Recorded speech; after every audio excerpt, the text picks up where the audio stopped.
Hola, ¿qué tal? Muy bienvenidos, ¿cómo les va? Arrancamos otra vez Tesis de Salud y te tenés que quedar porque hoy tenemos un programa más que interesante.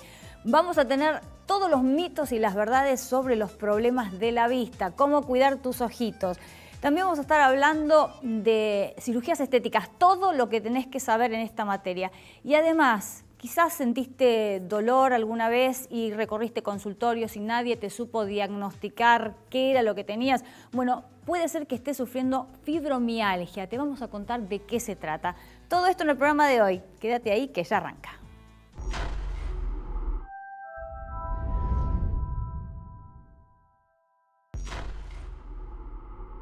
Hoy en día se han vuelto tan comunes y hasta populares que muchas veces se les pierde un poco el respeto, ¿no? Pero se trata de cirugías, estamos hablando de las cirugías plásticas. Y estamos con Graciela Aguirre, que es especialista en cirugía plástica, reconstructiva y estética. Muchísimas gracias, Doc, por estar aquí con nosotros. Al contrario. Y en estos tiempos es bastante común, ¿no?, que las personas recurran a una cirugía estética. Sin duda, es un tema de consulta frecuente, tanto para estética como para procedimientos reconstructivos, y esa frecuencia también a veces implica la banalización del procedimiento. O el abuso también, ¿no? Claro, el abuso o la banalización, pensando de que es algo de poca importancia o que no tiene ningún riesgo, y todo tiene un riesgo. Es una cirugía, cualquiera dice hoy, una apendicitis es una pavada, no. Cualquier cirugía, de la más chiquita a la más grande, puede tener complicaciones, y eso es algo que hay que tener en cuenta y que el médico tiene la obligación de asesorar adecuadamente al paciente al momento de la consulta. Claro, entrar al quirófano es... entrar al quirófano, justamente claro. Hay que hacerse los estudios que corresponden, etcétera. No es que sea un riesgo muy alto, pero lo conlleva. Hay que cumplir con todo el procedimiento prequirúrgico, aún en una cirugía de baja envergadura. ¿Por qué? Porque a veces incluso en la realización de los estudios prequirúrgicos podemos encontrar algo que el paciente desconocía por completo. Una arritmia, un trastorno en la coagulación, y que hasta ese momento no le había traído ningún inconveniente. Pero que puede llegar a complicar. Porque puede llegar a complicar el procedimiento o el posoperatorio, como por ejemplo algunos trastornos de la coagulación. ¿Cuáles son hoy las cirugías estéticas más comunes, más pedidas? Mira, se acerca el verano y la gente consulta más por las lipoaspiraciones y las remodelaciones de lo que es el abdomen, dermolipectomías y las lipoaspiraciones fundamentalmente. O sea, quieren magia en poco tiempo. Claro, exactamente. Y ahí es donde el médico tiene que intervenir asesorando adecuadamente. La cirugía estética lo que hace es modelar, no produce magia ni un descenso brusco de peso. No va a tratar si hay un problema instalado de obesidad o de exceso de peso. Para eso al paciente hay que medirlo, hay que pesarlo, hay que ver, digamos, cómo están los colgajos o los tejidos para ver si corresponde o no que acceda al procedimiento quirúrgico. Sí, para una lipoaspiración se requiere una dieta primero, ¿no? Lo que se recomienda en la lipo es que el paciente esté en un peso normal, adecuado. Vos viste que el índice de masa corporal tiene una brecha dentro de la normalidad. ¿Por qué? Porque la lipoaspiración es para modelar. Lo que hacemos con la lipo es sacar grasa localizada, que es la grasa que con la dieta es más rebelde para bajar, que en el caso de las mujeres está muy influenciada por las hormonas. Son las zonas en donde en general recolectamos grasa para el embarazo y la lactancia. Y más allá de esta cuestión estacional que me decías, ahora en el verano se pide la lipo. ¿Cuáles son otras cirugías más comunes o más pedidas? Bueno, además de la lipo y la dermolipectomía, también está el lifting. Ajá. El lifting también es una cirugía muy consultada. Y básicamente esas son las tres cirugías más frecuentes. Después ha descendido la incidencia, por ejemplo, del pedido de rinoplastía, la gente ya no consulta, y los implantes mamarios. Mira, me olvidaba de la vedette, ese todo el año. Ese todo el año. Todo el año, sí. Sí, es la más frecuente. Sí, más allá de que pase de moda el volumen exagerado, de todas maneras sigue siendo pedida. Sin dudas, sin dudas. El implante mamario junto con todo lo que conlleva, la adecuación Claro. a la persona. ¿Cuál es la edad mínima para poder acceder a una cirugía estética? Porque se ha puesto de moda en el último tiempo, por ejemplo, como regalo de 15, los implantes mamarios. Mira, eso es una barbaridad.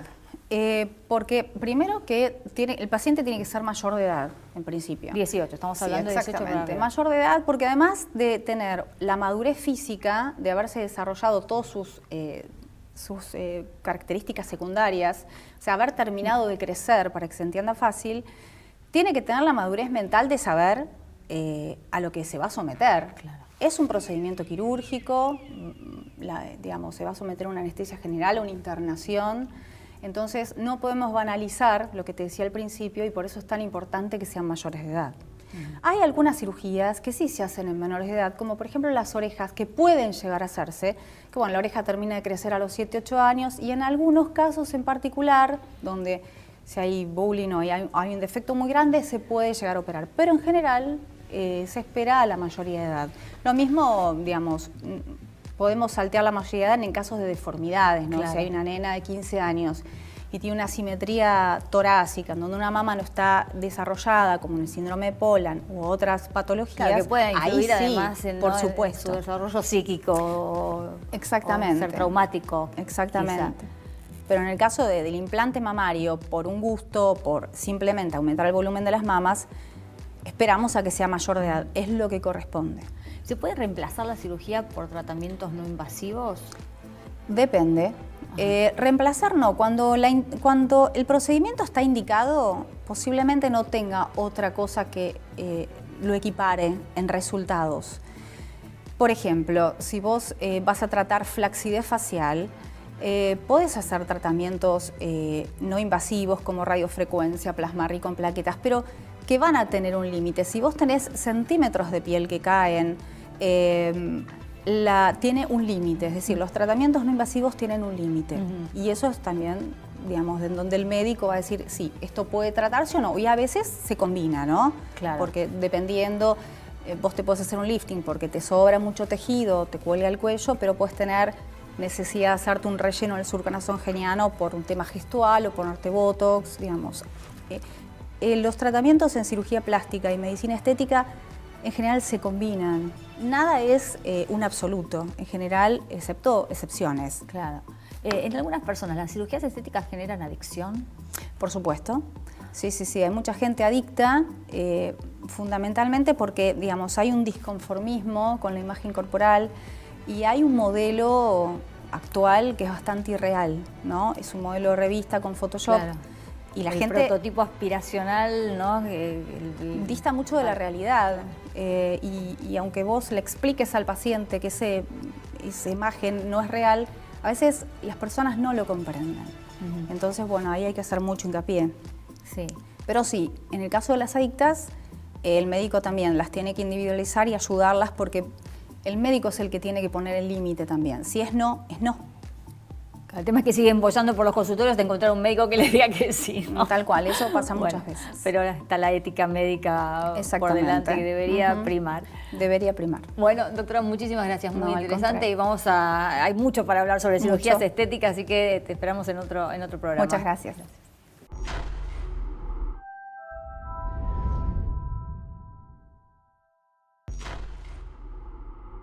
Esteban Traveletti es médico oftalmólogo y eso quiere decir que llegó el turno en Tesis de Salud de ocuparnos de nuestros ojos.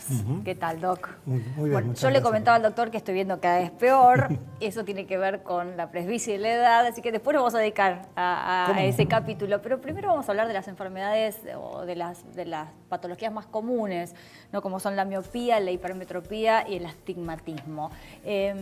¿Cómo las definimos y qué diferencia hay entre cada una? Todas estas son lo que llamamos vicios de refracción, desenfoques del ojo que hacen que veamos no tan nítidamente, a veces a todas las distancias, a veces a determinadas distancias. Por ejemplo, la miopía es el corto de vista, el que puede ver a cortas distancias pero no ve de lejos. Son pacientes que pueden leer bien pero no ver de lejos.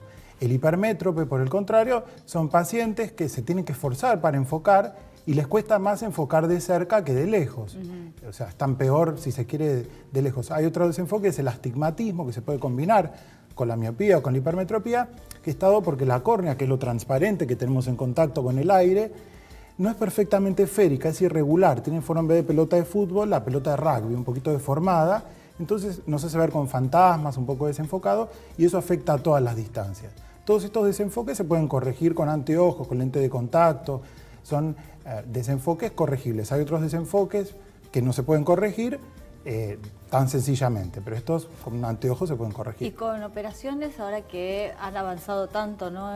Sí, depende del grado de desenfoque, se pueden corregir con operaciones sobre la córnea justamente, con lentes intraoculares, recambiando las lentes internas del ojo, con la cirugía de catarata, se saca el cristalino, que es una lente que con el paso del tiempo se pone opaca, y se coloca una lente transparente y el ojo queda bien enfocado. ¿Estos problemas refractivos o refractarios vienen de nacimiento, se van desarrollando? ¿Cómo es la patología? Hay las dos cosas.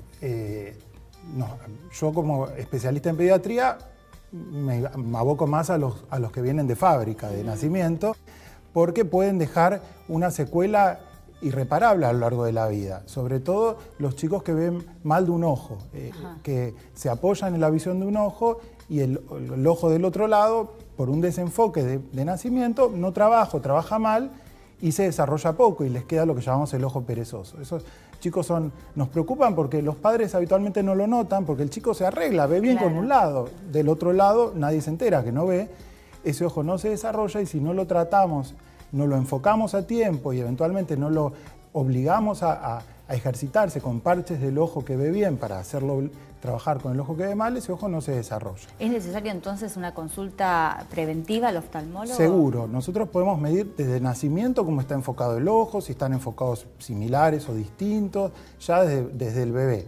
De hecho, hacemos un control al recién nacido para ver que el ojo se haya formado bien y ya en el control de los 6 meses que vemos si los ojos se mueven adecuadamente, si están alineados, podemos ver si están bien enfocados.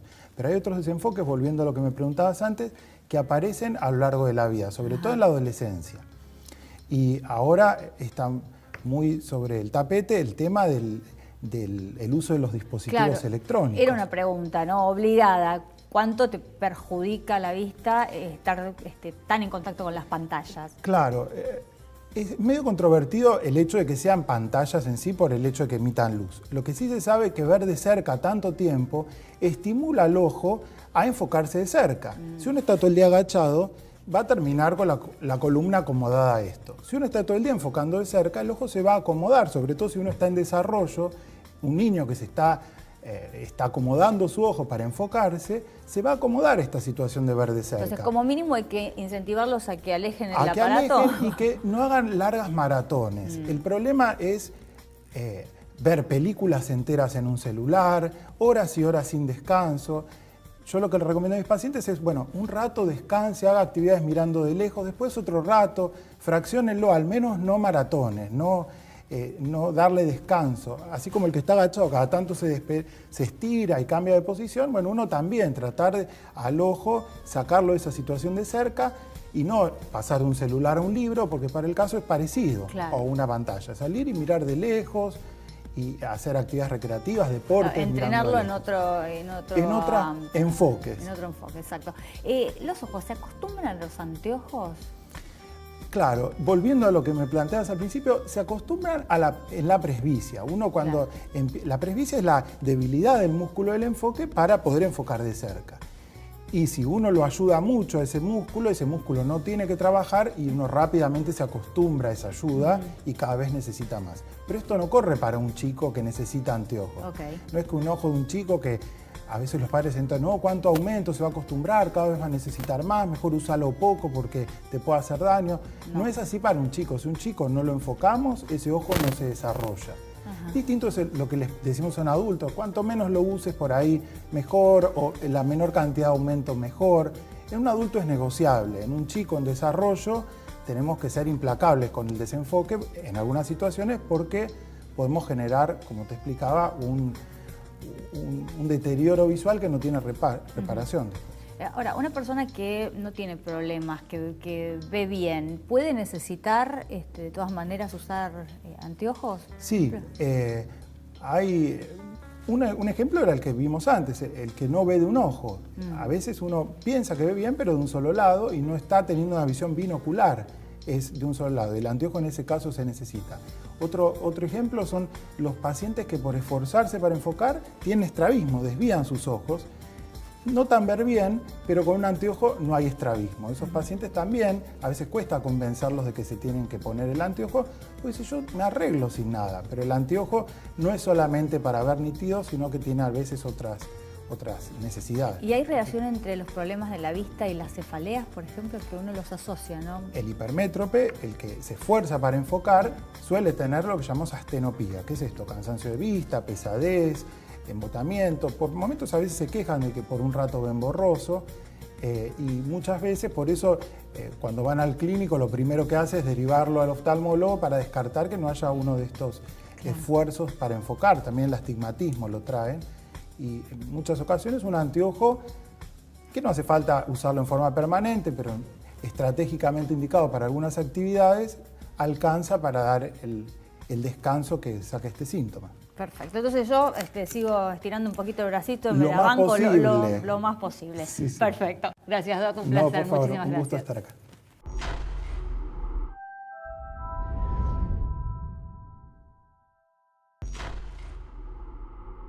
Bueno, el tema que nos ocupa ahora es la fibromialgia y por eso estamos con el doctor Gustavo Blanco, que es jefe de la Unidad de Tratamiento y Diagnóstico del Dolor del Instituto de Neurociencias de Favaloro, de Fundación Favaloro. Gracias por estar acá. Por favor, Paula, es un gusto. Bueno, empecemos por la definición.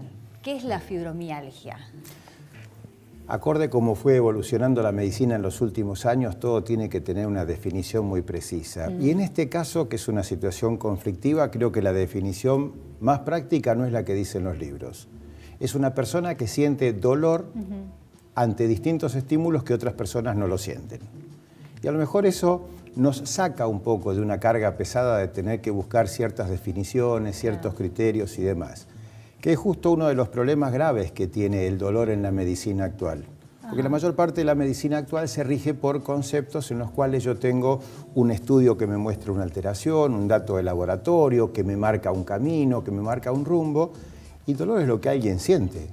Yo puedo no encontrar absolutamente nada en ningún estudio, como puede pasar a una persona que padezca fibromialgia y la persona estar con dolor permanentemente. Y eso hace que a veces, si uno sistematiza demasiado su trabajo, se pierde un poco la posibilidad de tratar a esa persona, porque como no responde a ciertas pautas, no tiene. No cae en ninguna de las de los diagnósticos básicos. Claro, digamos. de hecho una de las cosas más difíciles para hacer un diagnóstico de fibromialgia, que es alguien que siente que su cuerpo le duele en forma casi permanente, es que no tenga otras causas que puedan generarlo. Descartamos todo y quedó... Descartamos otras causas, sí, que no es un diagnóstico por descarte. Yo voy orientado, lo que hago es sacar otras opciones, porque sí, porque otras opciones a lo mejor exigen un tratamiento diferente.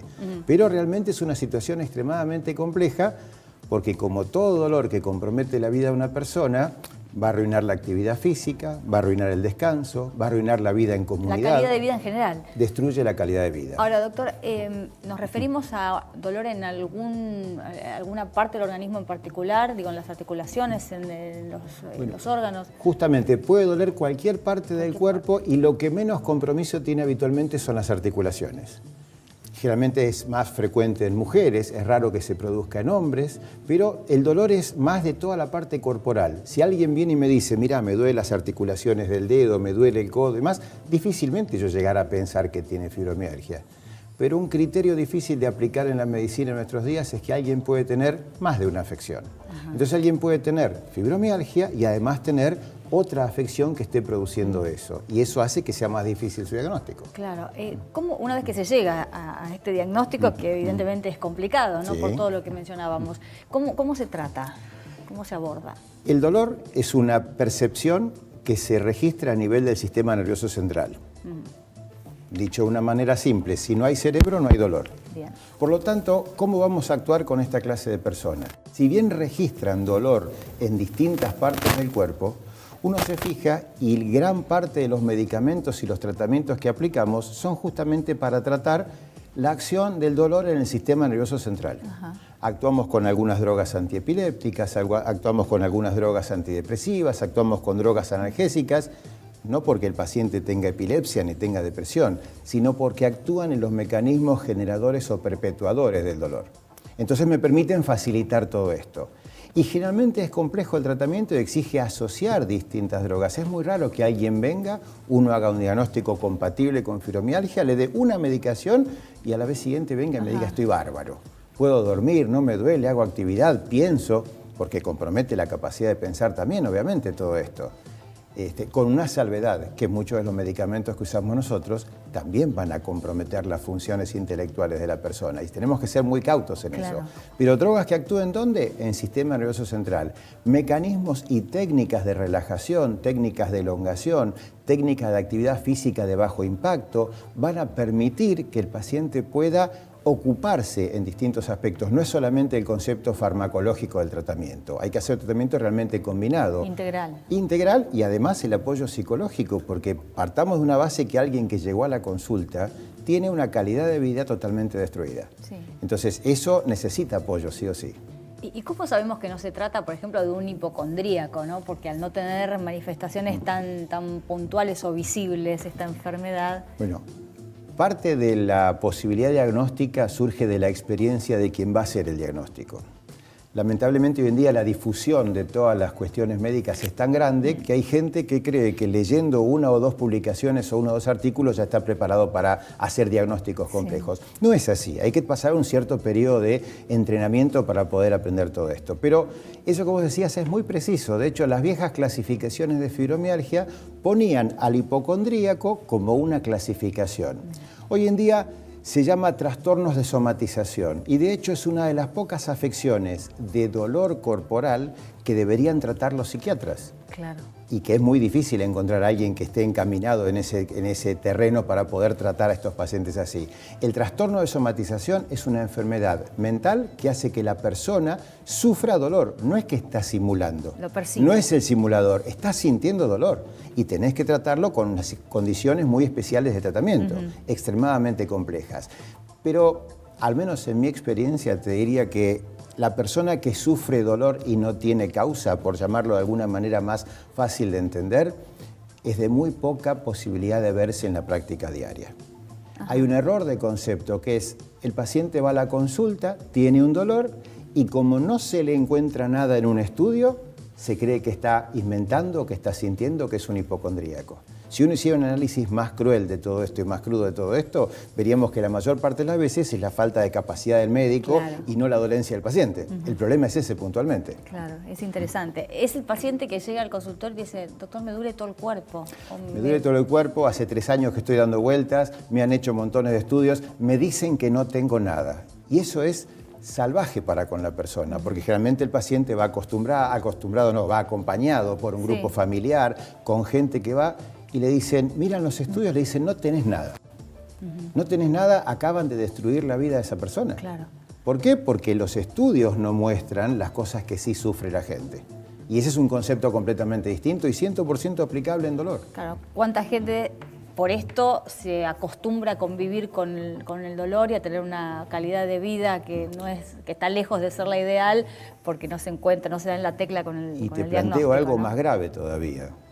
Los pacientes, las personas que tienen dificultades a nivel laboral, porque las empresas aseguradoras de riesgo de trabajo y los seguros laborales y demás, no reconocen enfermedades que no tienen documentación en algo que esté mostrando el daño. Entonces vos le llevas las cosas y te dicen, no tiene nada, tiene que seguir trabajando. Y la persona está incapacitada. De hecho, hay criterios para generar la discapacidad por fibromialgia, que son extremadamente complejos. Bueno, aquellas personas que han estado boyando durante años de consultorio en consultorio ya saben. El doctor Blanco, la referencia para la solución a todos sus problemas. No sé si solución, acompañamiento inicialmente. Por lo menos que no es poco. Dale. Doc, muchas gracias. Gracias.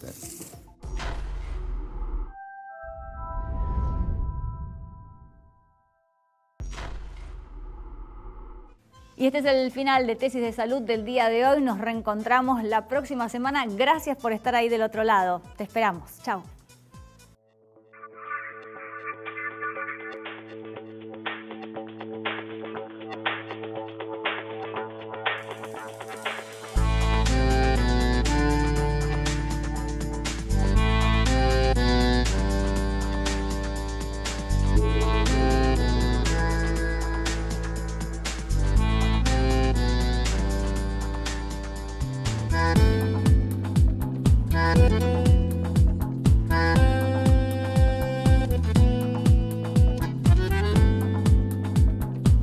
Chau.